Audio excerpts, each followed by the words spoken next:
Everyone, it's James, also known as Flagman. Welcome to my retrospective of the 2023 Drizzle season of Splatoon 3. If you're interested in reminiscing on all the fun things that happened at the Kickstarter, the second year Splatoon 3, keep watching. This is not the first time I've created a recap video relating to Splatoon 3, and spoiler, I'll continue to do this until the end of Splatoon 3. I can't believe it's already been a year since Splatoon 3 first came out, but sometimes I wonder, are the fans enjoying the game?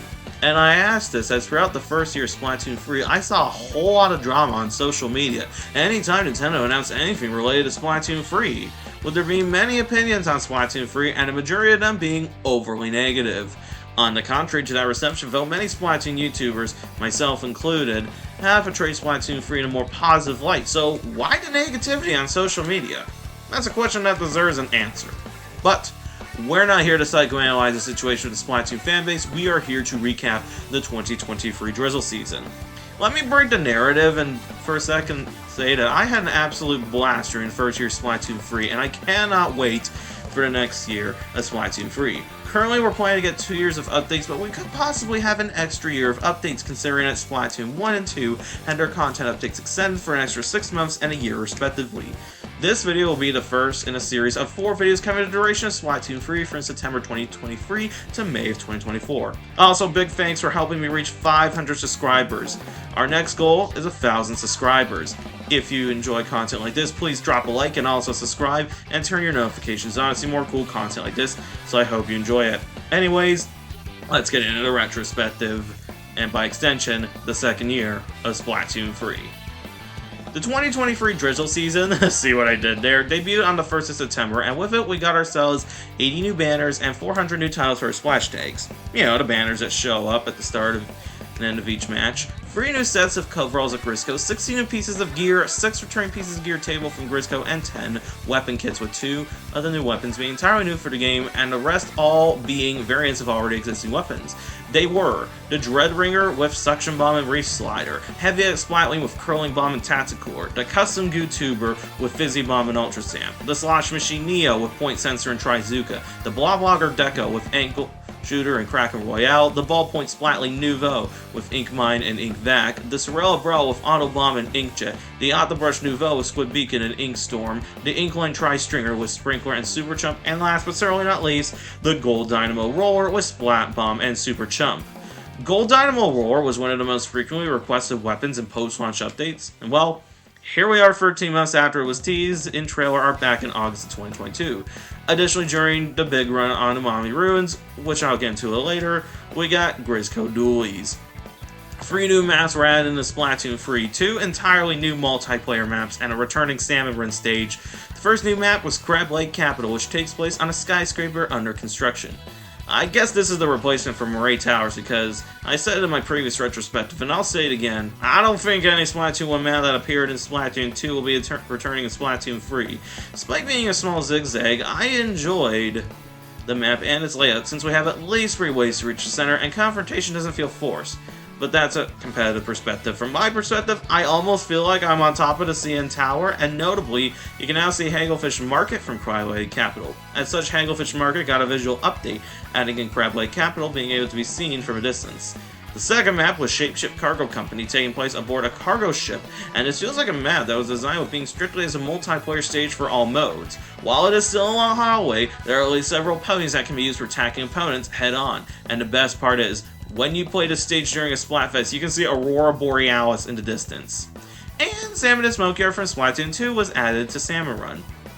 I was actually quite surprised at the amount of players who were genuinely happy with the layouts of the maps for Drizzle Season 2023.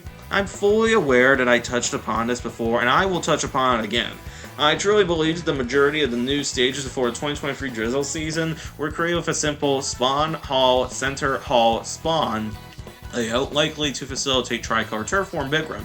But I discussed this with a couple of friends, and theory suggests that the philosophy of map design in Splatoon sequels came from Nintendo trying to satisfy the competitive fan base who wanted smaller maps and more centers to maximize confrontation.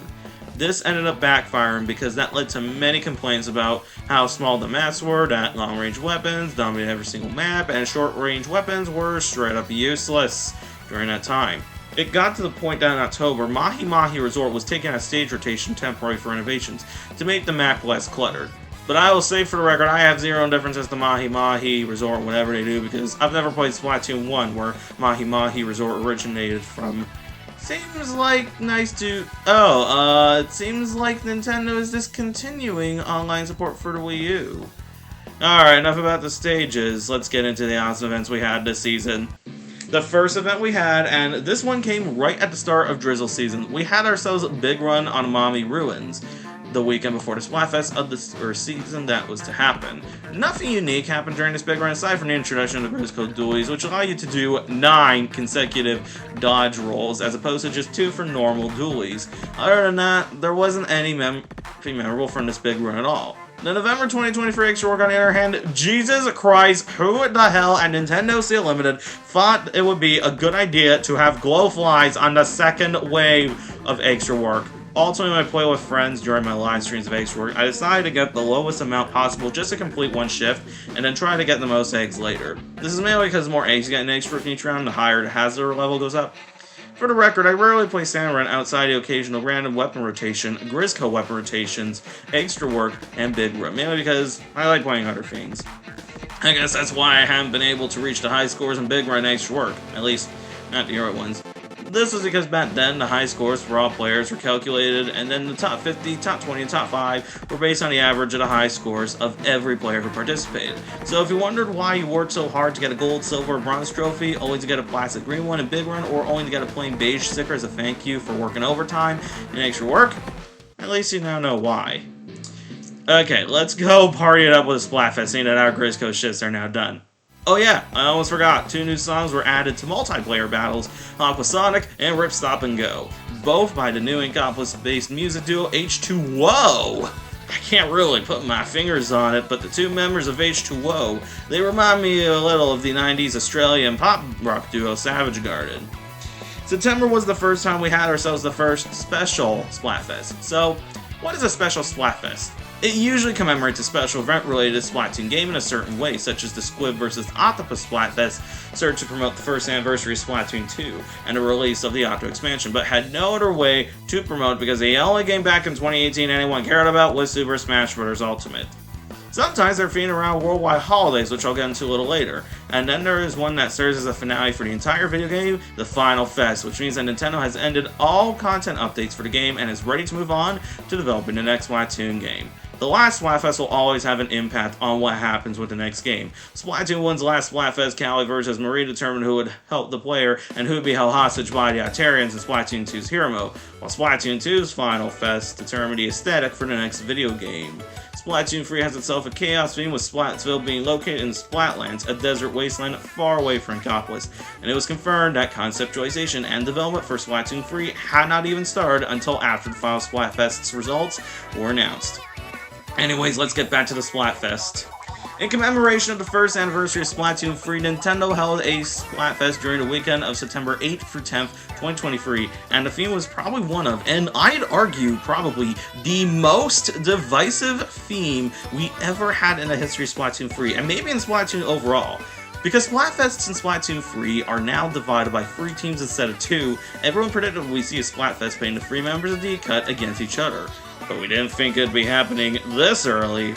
Anyways, the reason why this became the most divisive theme ever was because we were right off the heels of the Money vs. Fame vs. Love Splatfest, the 4th consecutive Splatfest that Shiver had won, and her 5th win overall. The theme was which member of Deep Cut would make the best leader. Pretty much every Splatoon player who remembers the infamous Callie vs. Marie Splatfest back in the first game was understandably concerned by this. And this wasn't even getting into Shiver's winning streak in Splatfests, which Fry and Big Man fans on social media blamed on overly loyal supporters of Shiver. And to say the discourse leading up to the Splatfest got very ugly is an understatement. It reached a point where some players who were both Fry and Big Man fans went around reporting on Team Shiver players, and I was a little scared about this whole Splatfest because I was only on Team Shiver for the following reasons. 1, she's my favorite idol at Deep Cut, and my favorite Splatoon character overall, because I think she looks adorable, cute, and beautiful. And secondly, because of her aforementioned win streak, and for the last 4 Splatfests, I decided to go on Shiver's team, possibly to end my streak of 4 consecutive Splatfest losses. I didn't participate in the Chocolate Splatfest in February 2023 as I was in Europe when it happened. And lo and behold, Shiver ended up winning the Splatfest, and this managed to upset, anger, and piss off a whole lot of players. Not only did Shiver win in both Open and Tricolor, but also in popularity. For statistics, Shiver had half the votes, while Bitman got a third of votes, and Fry had only a sixth of the votes. There were also 2 new songs introduced for the Splatfest, the first one being Daybreaker Anthem, a calm, soothing song that played after the Splatfest and before the results were announced. Maritime Memory, the credits theme from Splatoon 1, serves as a purpose for Inkopolis Plaza. And the other one was called Big Betrayal, a new song that plays during Splatfest battles. And what did I think of it? So the background behind the song is that Bitman wrote this song in response to the reactions of Shiver and Fry discovering Bitman worked with the Squid Sisters on the single Liquid Sunshine under the alias of EMBGM, with Fry outraged that Bitman worked with the Squid Sisters, who are based out of Inkopolis, as opposed to Deep Cut, who are based out of Splatsville. While Shiver was not thrilled at all that neither her or Fry received any royalties from the collaboration that Bitman did as part of his plan to spread love and unite musicians in Inkopolis and Splatsville. Notice how all these tie into the money versus fame versus love Splatfest. Interestingly, they also tie into the Anarchy Poison solo songs by Deep Cut named after the 3 poisons of Buddhism: hostility, greed, and delusion, which is one of the 2 major religions in Japan, the other being Shinto. Bear in mind, Bitman technically wrote this song about himself, so basically this is supposed to be his own diss track. I'm pretty certain upon searching the original Japanese post on Splatoon Japan's X account that Fry and Shiver didn't really react this way and were perfectly chill with Bitman teaming up with the Squid Sisters for a song, especially considering the fact that the trio technically now work for Squid Sisters and pretty much knew from the get-go that EMBGM is an anagram for Bitman. Similar to how in Japanese and German his name Mantaro is an anagram as Ranomat. Creating aliases and doing collabs is perfectly fine, but a Pearl Maria doing a song with Bitman, what are Fry and Shiver gonna do? Around this point, social media started to flare out with baseless claims from several players that Fry always got the worst or least popular Splatfest themes created by Nintendo. Even though Fry had only won 2 of the 12 Splatfests as of the time of the Drizzle season, and I count the regional ones as separate. As of the end of Drizzle season 2023, spoilers ahead, Fry has actually is the most popular vote 4 times, and usually had the most popular team a third of the time, and only twice got third in the votes category by more than 10% behind the second place team, those 2 times being Team Fame and Team Fry, with the latter team barely in third by 10%. The actual least popular team is Big Man's, with him only having won popularity 3 times by the first anniversary of Splatoon 3. He'd only been the most popular team a quarter of the time, and 3 times he's been behind the second place team ever by a 10% difference, with those 3 times being Team Scissors, Team Sour, and Team Bigfoot. The latter notable for being the least popular Splatfest team ever. The reason why that statement was made was due to the conflation that most popular team is guaranteed to win Splatfest, but popularity is the least influential category to score in, but I'll get into it a little bit later. All you need to know is that popularity is in addition to being the least balanced category scoring, it's also the most visible least balanced category, which was why Fry fans kept thinking that this was how Fry lost every single Splatfest except one up until November 2023. I will say one thing that I did like about the outcome, other than for me finally ending my losing streak, is that I'm quite relieved that Fry and Bitman did not get angry over Shiver winning her 5th consecutive Splatfest and her 6th overall. I do not count the Splatfest World Premier's Rock vs. Paper vs. Scissors Splatfest, as that was merely just a demo to test the game out. I actually was kind of worried something like that was going to happen, because back during Splatoon 1's penultimate North America, Australia, New Zealand exclusive Splatfest, Roiber vs. Niall, Dana Myers uncovered the alternate dialogue for what would have happened if Roiber won instead of Niall. Maria would have reached her limit of Callie constantly winning Splatfest and finally getting angry over it. It's amazing how strong of a bond Deep could have with each other in a similar vein to Pearl and Marina, and unlike the Squid Sisters who have a rivalry between the two, with Splatsville and Inkopolis Plaza being hubs, it makes me wonder where Pearl and Maria are. Speak of the devil! A Nintendo Direct dropped on the 14th of September, and you won't believe what they open with, an all-new trailer for Side Order. Remember back in February 2023, when the Splatoon 3 expansion pass was officially unveiled, and even before then, it was teased as quote-unquote large-scale paid DLC back in August of 2022. All we knew about the Splatoon 3 expansion pass so far is that not only would it be coming in 2 waves, with the first one already out, but also Pearl and Marine would be the stars of the show for the second wave of the DLC, as the Squid Sisters were somewhat the stars of the first wave of the Splatoon 3 DLC, which allowed us to visit Inkopolis. As for Side Order, nobody expected what was to happen, since the only thing announced that it would be showing up in the future, which is pretty much code to me for this wave will come out in 2024, and every single time a video announcement for Splatoon 3 showed up between February 2023 and September 2023 on Nintendo's YouTube channel, there was mass speculation that Sire was going to have more details unveiled, only for none to sort of show up, leading to a lot of disappointment from the Pearlina, portmanteau of Pearl Marina fans, because the release of the Inkopolis Plaza Hub World came out shortly after its announcement. This wasn't the first time that Nintendo had dabbled in making DLC in multiple waves, with already having been done in Super Smash Bros. 4 and its sequel Super Smash Bros. Ultimate, with Mario Kart 8, as well as the Switch Deluxe release, and The Legend of Zelda Breath of the Wild. Since they made several small-scale DLC packs with timely releases and were able to keep the fans engaged, it was pretty clear that Side Order was a literal and ambitious, quote-unquote, tall order for Nintendo. Unless you're like me who didn't know Splatoon 1 at all, you probably didn't find excitement about the first half of the expansion pass, which you can hear more about in my fresh season retrospective. I've seen a lot of folks enjoy the Inkopolis Hub World, even if there's not a whole lot going on. It's just a cosmetic change to Hub World. The fact that we have Splatoon 1 in some form on a Nintendo Switch is more than enough, which makes sense because some stuff in Splatoon 3 references Splatoon 1, making it as close as possible to playing Splatoon 1 as the first game had the unfortunate bad luck of being on Nintendo's worst-selling home system overall. And as I previously mentioned, the Wii U and Nintendo 3DS online features were discontinued of April 2024. That's in spring, with the placeholder release date of spring 2024 for Side Order. At least we now have a release window, so that can be out of question. Let's go take a look at the trailer for Side Order. So, it turns out Agent 8 is our lead character again. God, they just can't get a break, can they? And they have found Inkopolis Square, bleached and devoid of color. Coral is growing everywhere, and the Deca Tower has replaced the Spire of Order. Pearl, who either turned into or is communicating with us via using a drone shaped like her face, assists us this time. We also have Deadfish, Act Mizuta to assist us as well as we send the Spire of Order. The levels all seem to be the various forms of Spire Order. Bonus points for the French, Dutch, and Italian translations for using the setting as its title. It seems like Side Order is going in a roguelike direction, such as Portal or Hades. And speaking of Portal, I've seen theories surrounding a campaign that it's a virtual world akin to Matrix, as the teaser used brains and a nervous system as a loose visual theme, while the second trailer featured flourishing after various states of the mind, and several folks said that a virtual world theory would make sense, as it would be easier to justify Pearl turning to a drone because this version of her would not be meant to be real at all.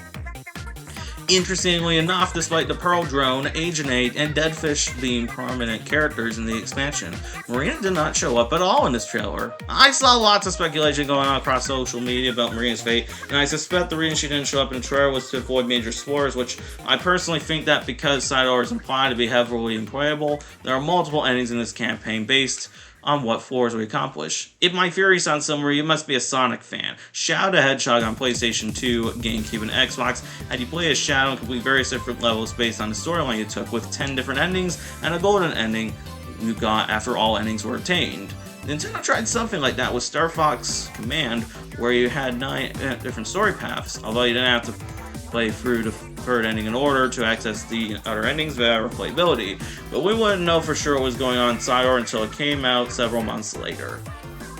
Moving on to October, everybody was wondering when Splatoon was going to be happening, and we all suspect that if Splatoon were to happen, then it would most likely be announced for the last weekend of October, and would be announced 2 weeks before the event happened. Lo and behold, it did. On Friday, October 13th, perfect timing, Nintendo. Considering Splatoon happened during the second year of Splatoon 2's lifespan, it was natural we all think that Nintendo would do it again for Splatoon 3. The weekend before Halloween, Nintendo ran a Halloween Splatfest with the prompt being a zombie, a skeleton, or a ghost. Who'd be the best friend? I sided with Team Zombie, but not because I like Shiver and I expected she was going to win again, but because of Michael Jackson. The zombie dance from the Thriller music video. If you haven't seen the video for Failure, do yourself a favor after the Splatfest and go check it out, because it's worth your time. I couldn't care less if Shiver lost the Splatfest because I already had my losing streak ended in the first Splatfest, but the results were definitely satisfying. Upon the results being announced, there was amazement, shock, and celebration. Ghost was the winner, and the Splatoon fanbase was thrilled. I myself was surprised at the results, but I was glad Ghost won. I seriously thought because Ghost won in both con shows of popularity that they would lose due to getting constantly paired up with mirror matches. Turns out that Skeleton won in both Open and Pro battles, so that's where the shock and amazement part came, because it meant that Fry's team was just a hair off from winning Tricolor category, which would have gotten them the win. And Shiver got 0 points. She came in dead last in every category except one. And I don't remember which one it was, but the sheer fact that Shiver finally lost was just... I think if you were a Skeleton or Ghost member, you'd know how that feel. I think it's safe to say a majority of Splatoon families at the time was fed up with Shiver constantly winning, and that they had reached their breaking point with the previous Splatfest. That the question started to be asked, outside Japan, when will regional Splatfest happening, with many Western fans believing at the time that the only reason why Shiver had a 5-month win streak was because of her being fiending around Japan, and if that regional Splatfest would take place, then Fry would finally win a Splatfest, because prior to November 2023, Fry had only won one Splatfest, with that being the Spicy vs. Sweet vs. Sour Splatfest. I don't really want to talk about the non-Japanese exclusive Handshake vs. Fist Bump vs. Hug Splatfest, but at least we didn't get our foofing Splatfest like over in Japan. I don't remember the team's name, but the theme was, what is the name of this red bean paste snack? Keijin Yaki, Oban-yaki, or Imagawa Yaki? For us outside Japan, I already gave you the theme. So many folks outside Japan were angry at the results would be too little to describe what happened on social media. So to give you the run-of-the-mill, this was the first regional Splatfest to take place, and weirdly enough, they had Japan play its own Splatfest, while the rest of the world got something else. Nothing was different for this fest outside the theme, since it shared the same color scheme and tricolor turf war stage, in this case Manta Maria, but we had different results. What's funny about this Splatfest is that apparently the Western families thought that Shiver was going to win the Japanese Splatfest, but lose the international one. The reverse ended up happening, so the big question is now, what could have caused Fry to lose the international Splatfest, even though Fist Bump was the most popular team going into the Splatfest with half the player base supporting Fry? The answer results from the fact that you'll sometimes end up getting thrown to a mirror match during Splatfests. Allow me to explain. During the first Splatfest ever hosted back in June 2015, Rice vs. Bren Japan, there were reports from players regarding the matchmaking, specifically that matching people either took way too long or failed to match them up at all. So Nintendo ended up delaying the debut of North American Oceanic Splatfest, Cats vs. Dogs, to July of 2015 so they could resolve the matchmaking issue. The result was that you would still get a match in Splatfest, but could possibly end up playing against members of your own team, was known as a mirror match. Every single team gets mirror matches in a Splatfest to some extent, but most often there will be one team who ends up having a majority of players, leading to them getting mirror matches more often than any other team, or teams in Splatoon 3's case, since Splatfests are 3 teams as opposed to 2. Even in Tricolor Turf War, now it's open to any team being defender or attacker. Because Fist Bump had a majority of the votes, specifically half the votes, they were the most likely to succumb to mirror matches, leading to both Hug and Handshake being able to overtake Fist Bump in the Pro and Tricolor categories, and by extension, point values. The way Splatoon 3 Splatfest works is that each category is worth varying amounts of points. At the time of the November 2023 Splatfest, Shells was worth 7 points, Votes was worth 8 points, Open and Pro were both worth 12 points, and Tricolor was worth 18 points. It wasn't uncommon to see nasty replies in the Splatoon North America X account demanding that point values be reverted to pre-fresh season 2023 values, specifically because Fist Bump would have been the winner, as Shells and Votes were worth 8 and 10 points respectively, and Tricolor was worth 15 points. It seems that Nintendo wants players to play Tricolor Turf War because its original purpose was designed to be a potential comeback for the other 2 teams who were locked into attackers behind the leading team who was locked into defender. Now it's just a game mode that unlocks during halftime. And that's a shame because I kind of like Tricolor's old system, and having Tricolor be worth the most points makes the design factor in Splatfest to not have the most popular team win in a runaway, and by extension, having each category be different varying amounts of points ensures the one thing Nintendo doesn't want, and that is for Splatfests to end in a tie. This Splatfest also proved that Shiver's Splatfest wins were not because players were voting for her instead of her topic, which was widely blamed as the reason for her aforementioned 5-month win streak. Yes, while Shiver might have had the most popular team, some of them during the 16 Splatfests as of November 2023, and yes, I do count region-exclusive Splatfests as separate. They are also larger teams by default, most notably Team Gear back in September 2022. The only time I think she ever really won a Splatfest where people voted for her was the Idol Splatfest back in September of 2023, every single other time she won usually is because her team usually has the more skilled, lucky, or competitive players, meaning that no matter how many categories she ever loses or wins, popularity will not end up mattering in the end, even if it went to the runner-up, as was the case for this Splatfest. At the very least, Fry did win the Japanese exclusive Splatfest, thus finally ending her losing streak in Japan. And that was the 2023 Drizzle season. And this was an awesome way to celebrate the first anniversary of Splatoon 3 with both a big run and a Splatfest happening during the same month, followed by Halloween-themed Splatfest as well. This was truly home to some really fun times, and getting more info on Side Order, even if Nintendo seems to be very quiet about it, since it seems to have something really cool coming, is only going to be more excited for this game's future. At the same time, however, while there is a lot of fun enjoying Splatoon 3 in the community, I cannot say the same for the social media side. To make a long story short, I'm genuinely worried about the future of this game, and I know what you're all thinking. Hey James, if there's a whole lot of toxicity surrounding Splatoon 3 on the social media side, why have you not stopped playing the game? Well, I'm waiting to see what happens when Cyro rolls around in spring of 2024, and depending on what happens after Cyro comes out, either the game's reception among fans recovers, or I'm quitting Splatoon altogether. Joe season is coming up, and I believe there can still be enjoyment from the game, and I don't want to give up on Splatoon 3 yet, and neither should you. Well, that's all the time we got for this video. Thank you for watching this retrospective, and if you enjoy Splatoon content like this, please subscribe and click on the bell to get notified about any future videos, and if you feel like it, comment down below on what your favorite moment of the Drizzle season was, and I'll catch you guys in the next video. See you next time!